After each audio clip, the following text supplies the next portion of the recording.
Hi guys, you are watching TechBros English. In this video, I am going to show you how you can enable developer option in your Samsung mobiles. Guys, if you want to enable debugging, or if you want to install custom ROM in your mobile, or if you want to changes in your mobile setting, then you have to enable developer option.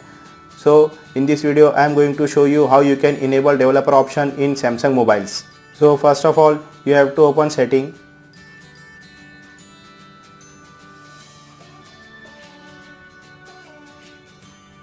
Then open about phone, then open software information. Now here you see build number, press 4-5 times build number.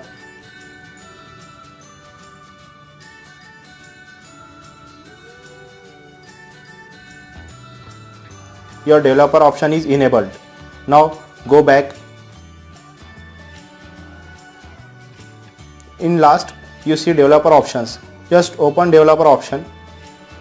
Now guys, see here you can enable USB debugging and another changes in your mobile setting, and developer option is useful when you want to install custom ROM in your mobile. So guys, you can use this method to enable developer option in all Samsung mobiles.